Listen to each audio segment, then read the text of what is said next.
What's up, ladies and gentlemen? Welcome back to the NFC North Roundtable. I am joined by the usual suspects, Dose of Dion, Basaraki, One Bar, and Nick. What's going on, fellas? How y'all feeling? Great. Good. Terrible. Terrible. I'm ready for the draft, baby. Let's go. Give me the draft. Oh, man. Breaking news, ladies and gentlemen. The Minnesota Vikings just signed Kirk Cousins on a multi-year deal. No, I'm just playing One Bar. Oh, God damn. I know you're getting excited. You just had me click on Twitter. Yeah, you so cannot fast. do that, man. My heart just fell out of my ass. Oh, man. Listen, ladies and gentlemen, we thank y'all for tuning in today. We are going to be discussing the biggest free agent targets that these gentlemen would like to see their teams pursue.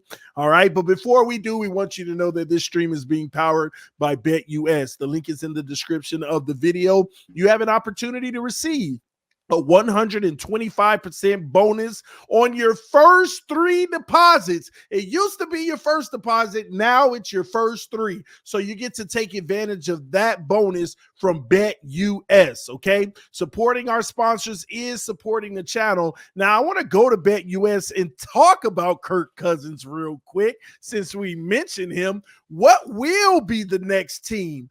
BetUS has the odds already loaded. Bass, I wanted to ask you, who do you think is going to land Kirk Cousins in free agency? It says if not Vikings. I want him to remain a Viking just because I just feel like they're kind of stuck in that like little zone where it's like, okay, we're second, third in the division, maybe. Man, Atlanta's a good one. I feel like I could see why they're at the top there. Denver, it just depends what the hell happens with Russell Wilson. But I do like Atlanta at plus 200. I feel like it's a good fit. I just feel like that's a good fit for some reason. I feel like I could just already picture Kirk Cousins in Atlanta Falcons jersey.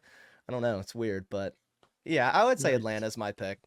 Well, Dion, do you agree with that, or do you see another team sneaking in?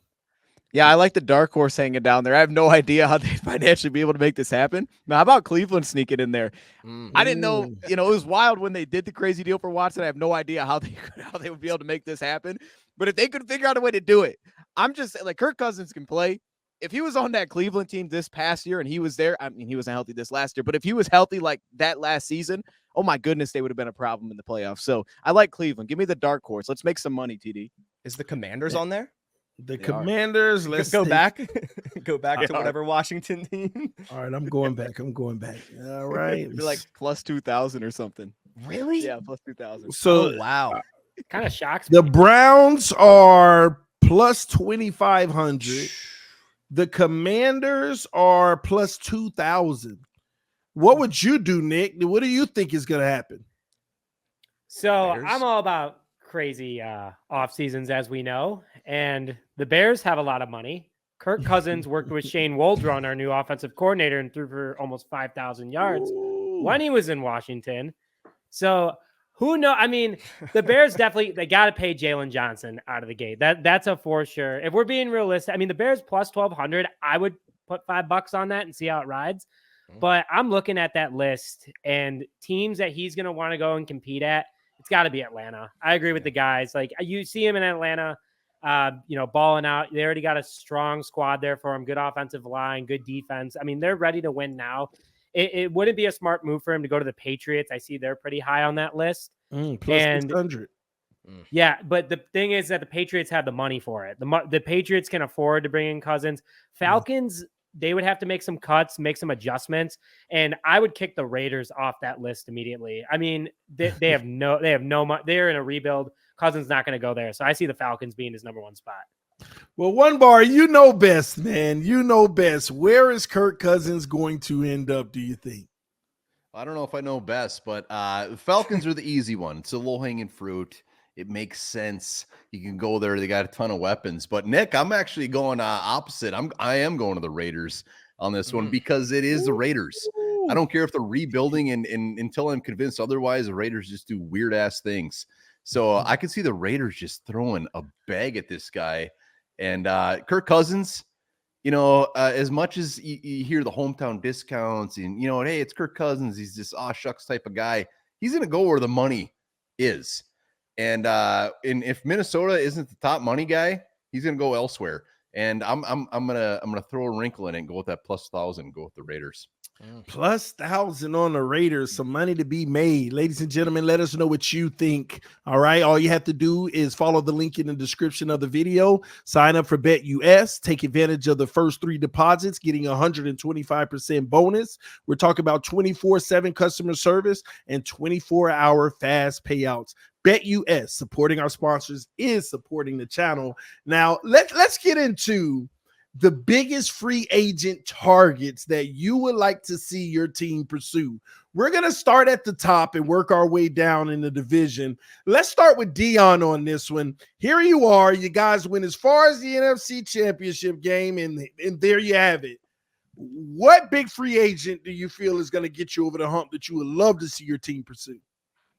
Yeah, well, hey, well, this feels like the year where if there is that time where Brad, I mean, because it's not necessarily to me about will he give out a multi-year deal. I know who'll do that. He did that last season. But it's will he get a little interested in saying, all right, what about those dudes that are kind of ring chasing a little bit? Like they can still play, but they're kind of ring chasing a little bit. We really haven't went after that piece. And it could make sense that there's interest from both sides this offseason. Now, there's a lot of guys that can fit in this category. Some, it feels like oh, that makes a ton of sense. Jadeveon Clowney, even though I don't necessarily love what I see this past year, but a guy like Fletcher Cox, I'm just saying, if we could somehow pull that dude from Philly, throw him in there with McNeil, I'd love to see that. For me, though, it's 2 guys, and I've been sticking with them for a week, knowing that we won't sign them. There's no chance there'll be no interest there. But I'm going to go with, first off, Grover Stewart from Indy. Always been a big Grover Stewart fan. Suspended this past year. Great pass rush year. And he would just give you that big-time run defender you know that you have in the interior with Aleem and allow Broderick to take some time to grow. And then secondly, I'm going to Andrew Van Ginkel, man. He is a Detroit Lion at heart from Miami. I'm taking him right from you. TD, you could probably speak on this a little bit too. I'm a big fan from what I've seen. I'd love to put him in this defense, man. High FBI for this defense.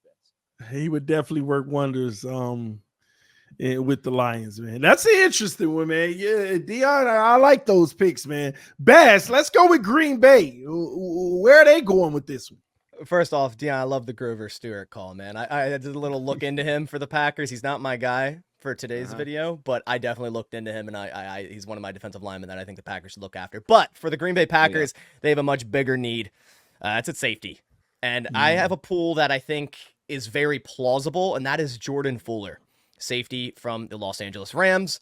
And the reason I say this is Ohio State alumni. He was the safety there when Jeff Hafley, our new defensive coordinator, was co-DC at Ohio State. It makes sense. He fits in this new system if they were to run more cover one deep type of safety, coming off his rookie deal and coming off, a solid season with the Rams. He was injured in 2022, but he also had a solid season in 2021, and I think he just fit this scheme really well. And the Packers have a massive need at safety.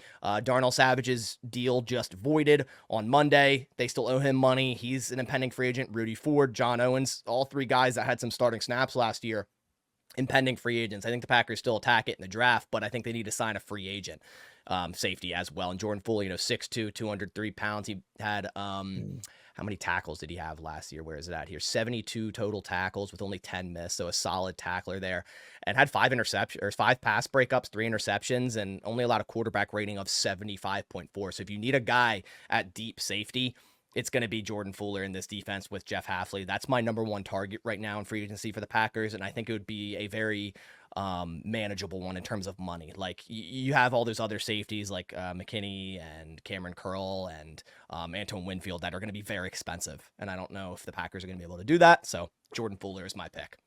Interesting. Jordan Fuller. All right, one bar. What do we have in Minnesota? Baz, I'm glad you didn't say McKinney because I love McKinney and I've seen him to the Packers a few times. They might transition tag him. That's the only issue.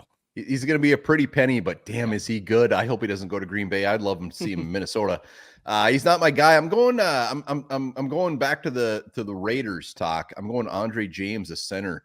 I mean, he's an undrafted free agent. He's a guy that's probably gonna, he's gonna make a lot of money, but he's not gonna be like top tier. Right now, we got Garrett Bradbury, and right now he's still on the roster. We cut him. We save a little bit of money.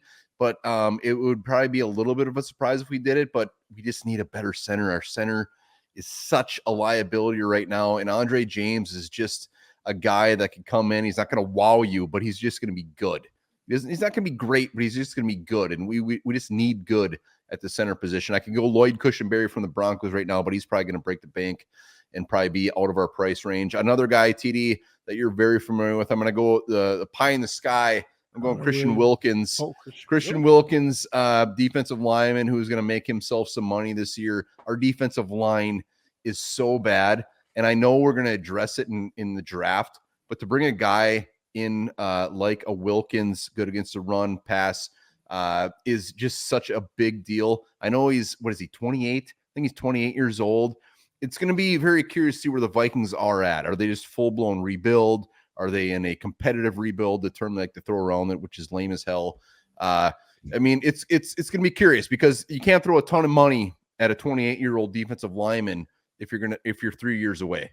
So it's going to be, if they bring back Kirk Cousins, if they sign Danielle Hunter, I'm all in on Mr. Wilkins. I love that dude coming out of Clemson. He is the shiny toy out there that I'd love to put on a defensive line that is bad. It's interesting you say that, reuniting with Brian Flores. Interesting. Very interesting. Let's go. You're getting me excited. Damn it. Oh, man. One bar got some hope. He got hope, y'all. All right, man. Nick, let's close it out. Who are you guys going to target in free agency? The big fish that you feel can come in and start. Zach Wilson? I don't know who it is. You let us know. No. Avs. TD just had to throw that at me. Sign him. Sign him. No, that is not something. That was something Ryan Pace would do, not Ryan 40 Poles. mil. 40 mil. Actually, I'll put all my money on it. Just a 1-year contract guaranteed with Zach Wilson. No, there's a lot of things that I would do. And one thing that a lot of people don't know is that Ryan Poles has never restructured anyone's contract while being the Bears GM. So he has guys like DJ Moore. He has guys like Montez Sweat. He has some big name guys that have big money contracts, but he can convert and make more cap for himself. He does have to pay Jalen Johnson. He has voice that he wants to keep him. He doesn't want to franchise tag him. He wants to sign to a long deal, which I think is great. But, we did lose Cody Whitehair. We did lose Eddie Jackson. That's center and safety that we need to cover for sure. We do need another edge as well in order to pair it alongside Montez Sweat. So that's the first one I'm going to hit on, and that's Brian Burns out of Carolina.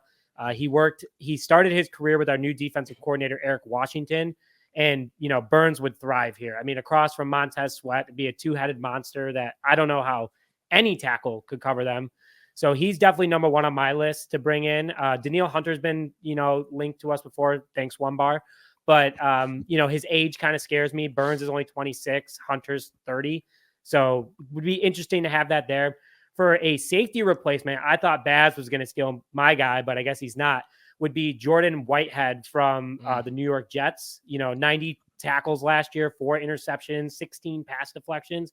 Dude's a beast. To be a great replacement for Eddie Jackson. And then we kind of hit on One Bar hit on him too, but Lloyd Cushenberry from the Broncos. The Bears do have the bank to go out and get him. Center has been a huge problem for the Chicago Bears the last couple of seasons, and he's my number one guy. He's PFF's best free agent center at the moment. He had one of the highest pass blocking grades this past year. So overall, if we can snag those 3 guys, that'd be great. And then a little sleeper pick that I would like the Bears to go out and get is Noah Fant from the Seattle Seahawks. He worked with Shane Waldron past year, had career numbers with the Seahawks. I think he'd be a great pairing with Cole Kmet. And that is, some big key areas that we could address. And we still have 6 picks. We still have the number 1 overall pick. And we're definitely going to be trading that back, I hope. So, and getting more. So that would be my dream free agency period. Well, there you have it, ladies and gentlemen. These guys have mentioned some heavy hitters in free agency. Man, we'll keep an eye out on who you guys actually get. We'll keep track of it. You'll get the updates right here on the NFC North Roundtable, ladies and gentlemen. And once again, don't forget this stream is being powered by BetUS. Until next time, we'll see you soon. Peace. We're out.